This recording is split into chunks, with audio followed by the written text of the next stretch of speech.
Hello students, आज जो हम टॉपिक पढ़ेंगे वो है chiral and A chiral molecules with two stereogenic centres. दो त्रिविमजीनी केंद्र वाले कायरल और ए कायरल अणु। अभी तक जो हमने ऑप्टिकल आइसोमर प्रकाशिक समवयव पढ़े थे वो कौन से पढ़े थे, जिसमें एक त्रिविमजीनी केंद्र था या एक स्टीरियोजेनिक सेंटर था, मतलब एक असममित कार्बन था जिस पे चार भिन्न समूह या 4 डिफरेंट ग्रुप्स लगे हुए होते हैं। तो आज हम पढ़ेंगे ऐसे मॉलिक्यूल्स, जो ऐसे अणु जिनमें दो त्रिविमजीनी केंद्र या दो स्टीरियोजेनिक सेंटर्स होते हैं। तो इसका मतलब क्या हुआ? अब दो त्रिविमजीनी केंद्र वाले जो अणु हैं वो दो प्रकार के हो सकते हैं। तो पहला इसमें जो हम पढ़ेंगे वो क्या है? Molecules with two dissimilar stereogenic centers।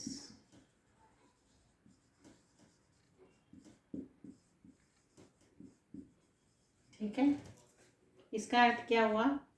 अगर दो त्रिविमजीनी केंद्र हैं, टू स्टीरियोजेनिक सेंटर्स हैं, तो उनमें वो दोनों त्रिविमजीनी केंद्र या दोनों असममित कार्बन समान भी हो सकते हैं, मतलब दोनों पे भिन्न समूह लगे हुए हैं चार, लेकिन दोनों पे समान समूह लगे हुए हैं।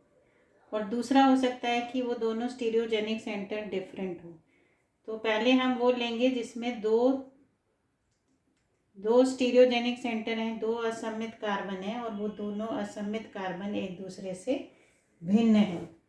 तो इसमें हम एग्जाम्पल जैसे हम दे सकते हैं 2,3 dibromo butanoic acid, 2,3 dibromo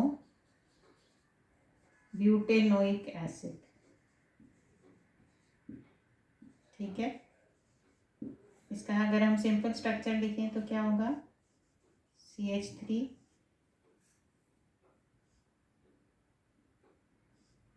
butanoic acid है तो 4 कार्बन होंगे, COOH, ये Br और यहाँ H और यहाँ H। तो यहाँ आप देख सकते हैं कि दो असममित कार्बन है, एक ये असममित कार्बन को हम ऐसे स्टार या एस्टरिक से दिखाते हैं।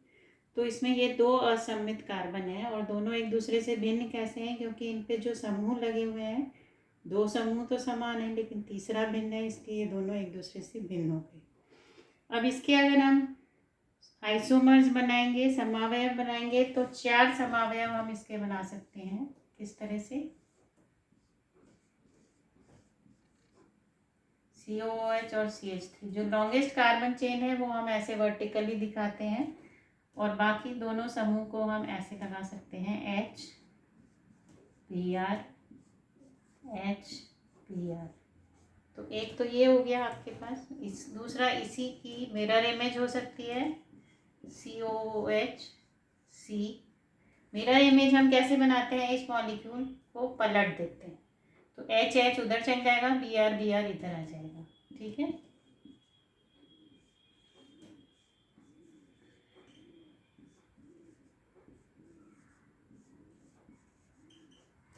तो दो आइसोमर तो इसके ये हो गए। अब इसके अलावा हम दो और आइसोमर बना सकते हैं जिसमें H और Br ऑपोजिट साइड हो। इसमें H इधर है और Br दोनों एक तरफ है। दूसरा हम ऐसे बना सकते हैं, COOH CH Br। अब इसमें Br इधर आ जाएगा और H इधर आ जाएगा, CH3। और एक और हम आइसोमर बना सकते हैं जो इसकी मिरर इमेज होगा। तो उसमें क्या होगा? अब Br इधर आ जाएगा, H इधर आ जाएगा और ये H इधर आ जाएगा, Br इधर आ जाएगा, CH3। तो इस तरह से हम 4 आइसोमर इसमें बना सकते हैं। इनको हम नाम दे देते हैं 1 2 3 एंड 4।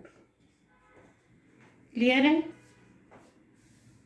तो हम 4 आइसोमर हम बना सकते हैं। इनके ना नंबर आपको दिख नहीं रहे तो मैं थोड़ा सा ऊपर लिख देती हूँ। ये 1, ये 2, ये 3 और ये 4।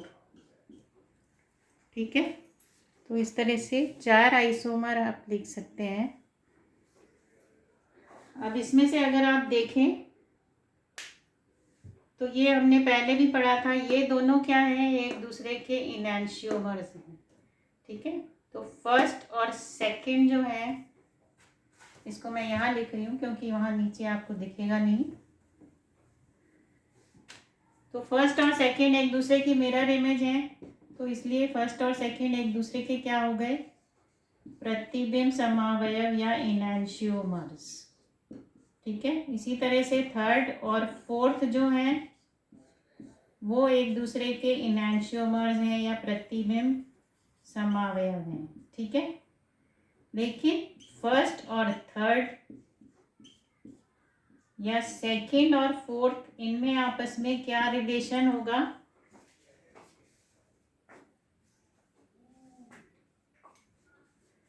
फर्स्ट और थर्ड और सेकंड एंड फोर्थ, इनमें क्या होता है, ये एक दूसरे की मिरर इमेज नहीं है। तो ऐसे समावयव जो एक दूसरे की, जो स्टीरियो आइसोमर तो हैं लेकिन वो एक दूसरे के प्रतिबिंब समावयव नहीं है या एक दूसरे के इनैंशियोमर नहीं है, तो उनको हम बोलते हैं डायस्टीरियोमर्स, विवरिम समावयव। ठीक है, डायस्टीरियोमर्स या विवरिम समावयव। तो इनैंशियोमर्स तो होते हैं एक दूसरे की मिरर इमेज होते हैं, वो प्रतिबिंब समावयवी हो गए, और जो एक दूसरे की मिरर इमेज नहीं है वो डायस्टीरियोमर्स हो गए। तो फर्स्ट और थर्ड एक दूसरे के डायस्टीरियोमर हैं, इसी तरह से सेकंड और फोर्थ जो है वो एक दूसरे के डायस्टीरियोमर होते हैं। ठीक है, तो इस तरह के दो कायरल सेंटर वाले, दो भिन्न कायरल सेंटर वाले, ये दोनों भिन्न कायरल सेंटर हैं ये। ठीक है, तो दो भिन्न कायरल सेंटर वाले जो अणु होते हैं वो 4 तरह के आइसोमर बनाते हैं। उनमें से दो पेयर्स ऑफ इनैंशियोमर्स होते हैं, दो युग्म तो उसमें किसके होंगे, प्रतिबिंब समावयवी के, और 2 वो बनाते हैं डायस्टीरियोमर्स। तो टोटल 4 आइसोमर्स आपके पास बनते हैं। अब इनैंशियोमर्स में हमने ये देखा था कि जो प्रतिबिंब समावयव इनैंशियोमर्स होते हैं उनकी जो केमिकल और फिजिकल प्रॉपर्टीज, भौतिक और रासायनिक गुण समान होते हैं, केवल अंतर किस में होता है, उनकी ऑप्टिकल प्रॉपर्टीज में। मतलब वो ध्रुवित प्रकाश को जो घूर्णन करते हैं वो एक एंटी क्लॉकवाइज करता है और दूसरा क्लॉकवाइज करता है। लेकिन जो डायस्टीरियोमर्स होते हैं उनके गुण कैसे होते हैं, डायस्टीरियोमर्स की सारे गुण एक दूसरे से भिन्न होते हैं, फिजिकल, केमिकल प्रॉपर्टीज और ऑप्टिकल प्रॉपर्टीज, रोटेशन भी वो डिफरेंट करते हैं। तो ये सारे गुण डायस्टीरियोमर्स के एक दूसरे से भिन्न होते हैं। ठीक है, इनैंशियोमर्स या प्रतिबिंब समावयवी जो होते हैं वो केमिकल और फिजिकल प्रॉपर्टीज उनकी समान होती हैं, बस वो ऑप्टिकल रोटेशन में डिफरेंट होते हैं एक दूसरे से। एक क्लॉकवाइज डायरेक्शन में घूर्णन करता है, दूसरा एंटी क्लॉकवाइज में। लेकिन जो डायस्टीरियोमर्स होते हैं उनकी सारे गुण भिन्न होते हैं, भौतिक गुण, रासायनिक गुण और ऑप्टिकल गुण। ठीक है, अब जो हमने ये त्रिविम समावयवी, जो विवरिम समावयव लिखे, डायस्टीरियोमर्स या विवरिम समावयव जो होते हैं, इसमें आपने देखा कि हमने दो आइसोमर ऐसे बनाए जिसमें समान समूह एक तरफ है, दो ऐसे बनाए जिसमें समान समूह अलग अलग डायरेक्शन में है। जैसे अगर आप लें 3-chloro-2-butanol, ठीक है, अगर हम लें 3-chloro-2-butanol,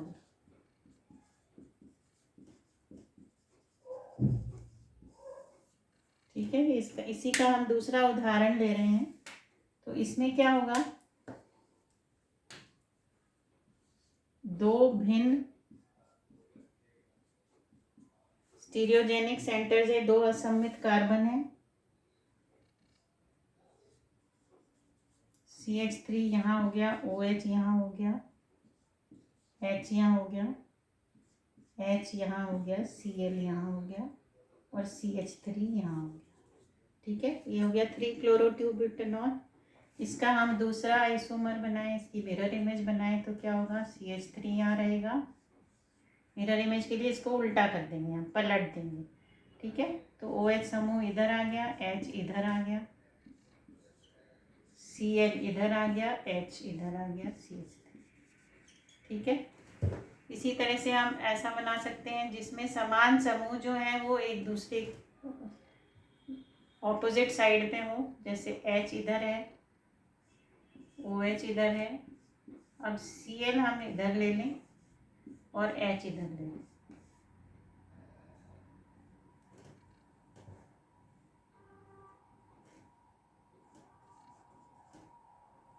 इसकी मिरर इमेज हम बना सकते हैं, CH3 C, OH इधर आ जाएगा, H इधर आ जाएगा, C इधर आ जाएगा, H इधर आ जाएगा, Cl इधर आ जाएगा, CH3।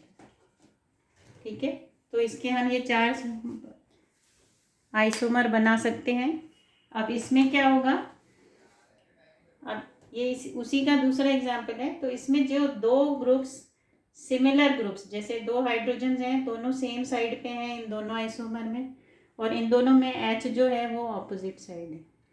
तो ऐसे डायस्टीरियोमर्स या ऐसे आइसोमर जो जिसमें समान समूह, ऐसे पेयर ऑफ एनांशियोमर्स, प्रतिबिंब समावयवी का वो युग्म जिसमें समान समूह एक तरफ हो, या ऐसे एनांशियोमर्स का पेयर जिसमें सिमिलर ग्रुप सेम साइड पे हो, उनको हम बोलते हैं एरिथ्रो पेयर, एरिथ्रो। ठीक है, तो ये है एरिथ्रो पेयर, और जिसमें समान समूह विपरीत तरफ है, एक दूसरे के डिफरेंट डायरेक्शंस में है, उनको हम बोलते हैं थ्रियो आइसोमर्स। ठीक है, तो डायस्टीरियोमर्स में 2 तरह के पेयर्स होते हैं, एरिथ्रो और थ्रियो। एरिथ्रो वो होते हैं जिसमें समान समूह एक ही दिशा में हो, और थ्रियो पेयर THREO, थ्रियो वो होते हैं जिसमें समान समूह ऑपोजिट डायरेक्शन में हो। तो एरिथ्रो और थ्रियो टर्म्स कहाँ से लिए हैं, एरिथ्रोज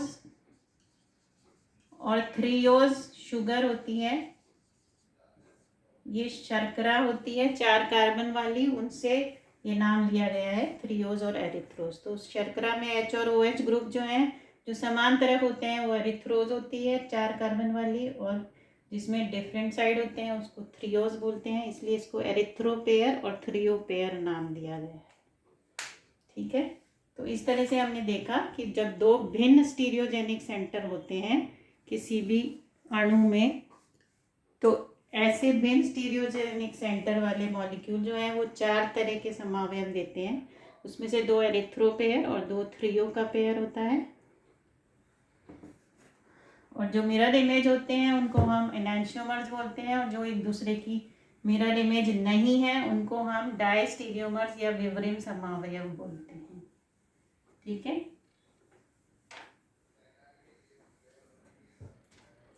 तो यहाँ पे आपके पास 2 स्टीरियोजेनिक सेंटर थे, तो अगर हमारे पास n स्टीरियोजेनिक सेंटर हैं तो नंबर ऑफ आइसोमर्स होते हैं 2n।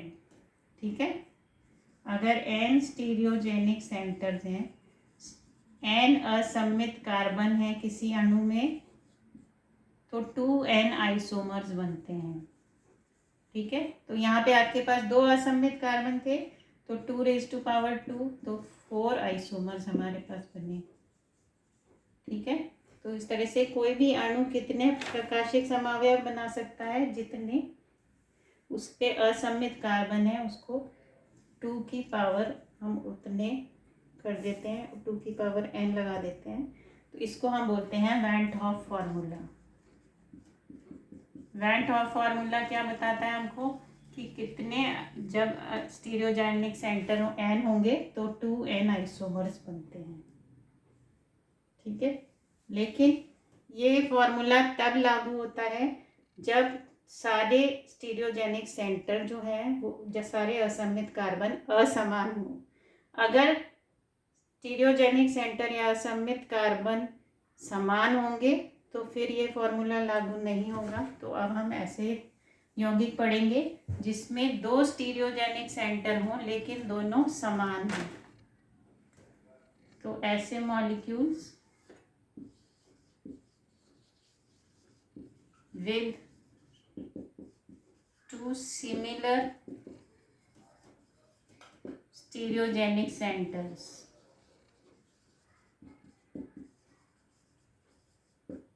ठीक है, तो अभी जो हमने 2 भिन्न स्टीरियोजेनिक सेंटर वाले पढ़े वो सब कैसे थे? कायरल अणु थे क्योंकि उनमें असममित कार्बन थे।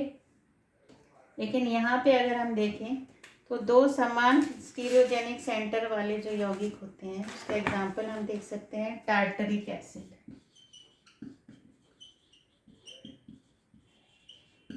टार्टरिक एसिड, टार्टरिक एसिड कैसा होता है, क्या होता है?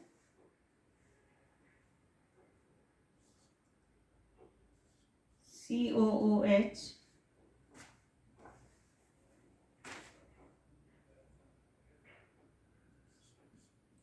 CCHOH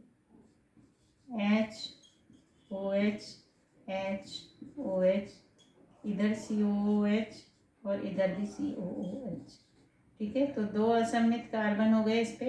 लेकिन दोनों असममित कार्बन कैसे हैं? समान हैं, क्योंकि दोनों पे जो समूह लगे हुए हैं वो समान समूह लगे हुए हैं। तो इसके हम 4 आइसोमर बनाएं तो कैसे बनेंगे? HC COOH OH CH OH COOH। ठीक है, ये 2 असममित कार्बन हो गए लेकिन दोनों असममित कार्बन समान हैं। इसी तरह से हम इसका दूसरा स्ट्रक्चर लिख सकते हैं HOCC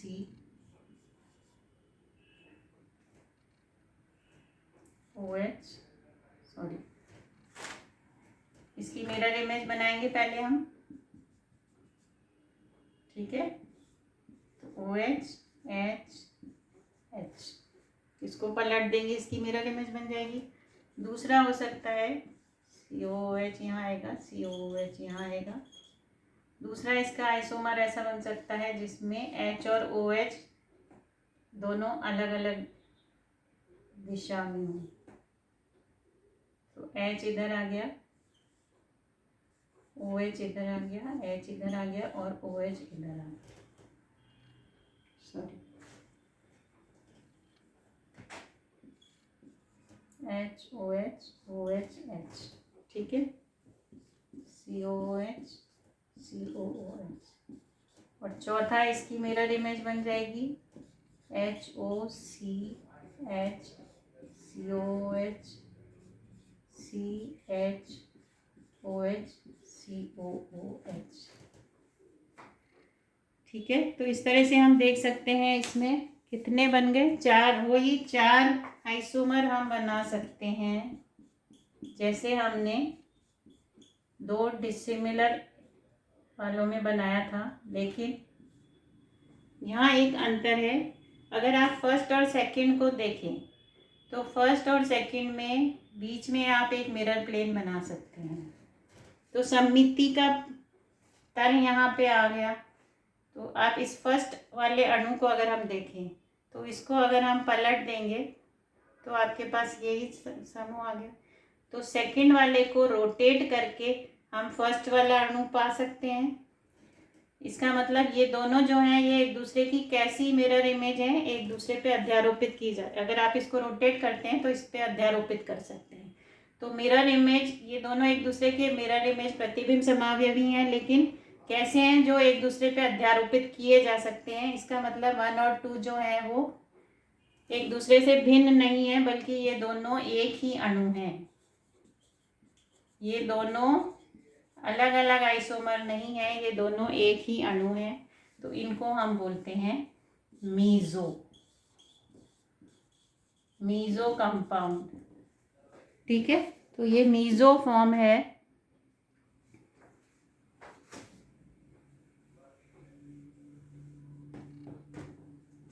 तो इसको हम बोलते हैं मीजो अणु।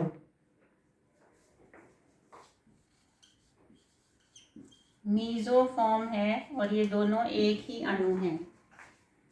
ठीक है, और थर्ड और फोर्थ जो है वो उसमें से एक डी वाला फॉर्म हो गया और एक एल वाला फॉर्म हो गया।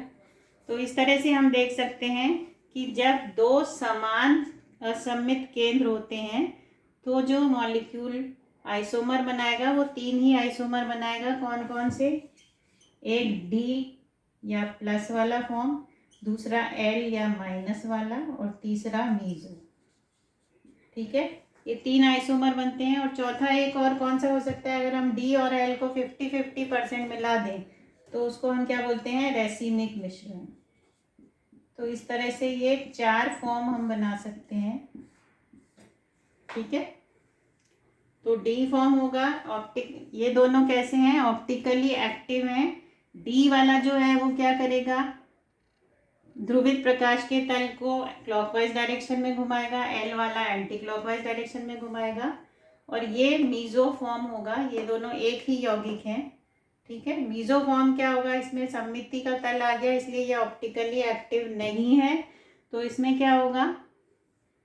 ये ध्रुवित प्रकाश को का घूर्णन नहीं करेगा। क्यों नहीं करेगा? इसमें असममित कार्बन होते हुए भी ये ध्रुवित प्रकाश का घूर्णन नहीं करता है, या क्या होता है? ये ऑप्टिकली इनएक्टिव होता है, प्रकाशिक रूप से अक्रिय होता है, क्योंकि इसमें एक कार्बन जो है वो ध्रुवित प्रकाश के तल को अगर क्लॉकवाइज डायरेक्शन में रोटेट करता है तो दूसरा कार्बन उसको एंटी क्लॉकवाइज डायरेक्शन में रोटेट कर देता है। तो एक की जो ऑप्टिकल एक्टिविटी है, एक कार्बन की जो के द्वारा जो घूर्णन होता है वो दूसरे कार्बन के द्वारा विपरीत दिशा में होने की वजह से कैंसिल हो जाता है।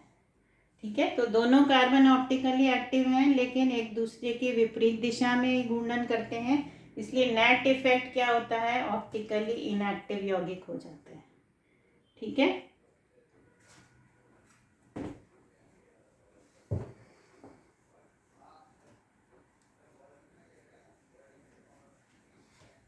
तो इस तरह से हम देख सकते हैं कि ऐसे यौगिक कितने चार फॉर्म में होगा। डी फॉर्म या प्लस वाला, एल वाला या माइनस डी एल होता है जिसको हम प्लस माइनस या रेसिमिक मिश्रण बोलते हैं, और चौथा है मीजो फॉर्म। ठीक है, तो डी फॉर्म कैसा होगा? ऑप्टिकली एक्टिव होगा, सक्रिय होगा, और ये क्लॉकवाइज डायरेक्शन में घूर्णन करेगा। एल वाला भी ऑप्टिकली एक्टिव होगा, एंटी क्लॉकवाइज दिशा में घूर्णन करेगा, किसका? ध्रुवित प्रकाश का। ठीक है, और डीएल फॉर्म जो होगा वो कैसा होगा? Optically inactive. ठीक है, और मीजो फॉर्म कैसा होगा? ये भी ऑप्टिकली इनएक्टिव होगा। तो डीएल और मीजो में क्या अंतर होगा ये हम देखते हैं, क्योंकि ये दोनों ऑप्टिकली इनएक्टिव हैं, दोनों ध्रुवित प्रकाश का घूर्णन नहीं करते। तो दोनों में अंतर क्या है ये अब हम देखते हैं।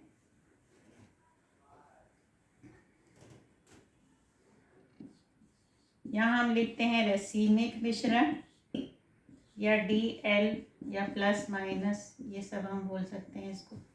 ठीक है, और दूसरा होता है मीजो यौगिक, मीजो फॉर्म। तो रैसिमिक मिश्रण जो होता है वो दो यौगिक है, टू कंपाउंड्स का मिक्सचर है। ठीक है, 50% इसमें कौन सा होता है? डी वाला होता है, और 50% कौन सा होता है? एल वाला यौगिक होता है। ठीक है, 50% एल और 50% डी, दोनों मिला के तो दो यौगिक है। लेकिन मीजो यौगिक क्या है?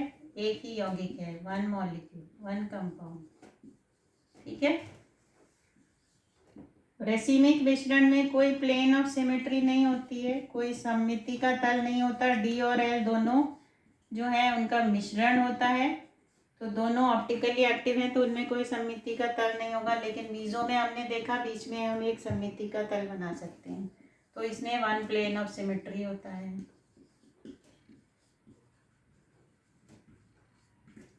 ठीक है, और तीसरा जो मेजर डिफरेंस है, रेसिमिक मिश्रण कैसा है? ऑप्टिकली इनएक्टिव है, ऑप्टिकली इनएक्टिव है, अक्रिय है, लेकिन किसकी वजह से है? एक्सटर्नल कंपेंसेशन, बाह्य क्षतिपूर्ति की वजह से ऑप्टिकली इनएक्टिव है, और ये भी ऑप्टिकली इनएक्टिव है, लेकिन इसमें किसकी वजह से है? इंटरनल कॉम्पेंसेशन, आंतरिक क्षतिपूर्ति।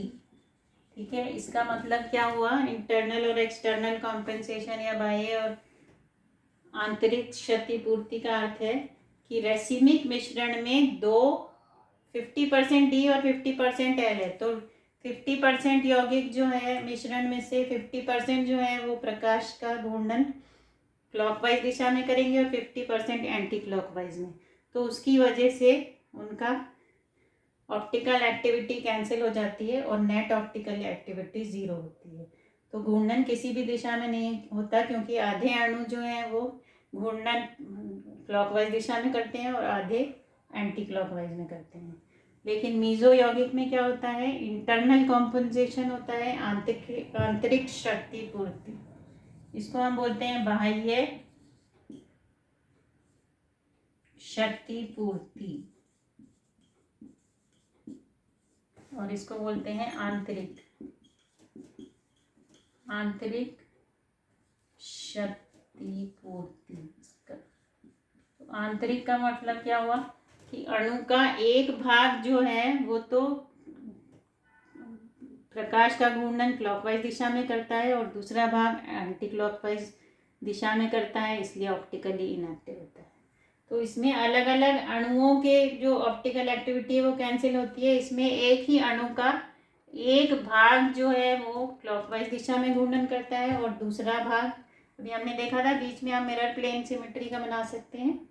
तो एक कार्बन जो 2 असममित कार्बन है, दोनों में से एक जो है वो क्लॉकवाइज डायरेक्शन में रोटेशन करता है पोलराइज लाइट का, और एक एंटी क्लॉकवाइज में करता है, इसलिए नेट इफेक्ट 0 हो जाता है, तो वो ऑप्टिकली इनएक्टिव होता है। ठीक है, तो इस तरह से हमने देखा कि 2 स्टीरियोजेनिक सेंटर, 2 त्रिविमजीनी केंद्र वाले जो यौगिक हैं, अगर उनमें दोनों स्टीरियोजेनिक सेंटर डिसिमिलर होंगे, एक दूसरे से भिन्न होंगे, तो ऐसे अणु कायरल होंगे।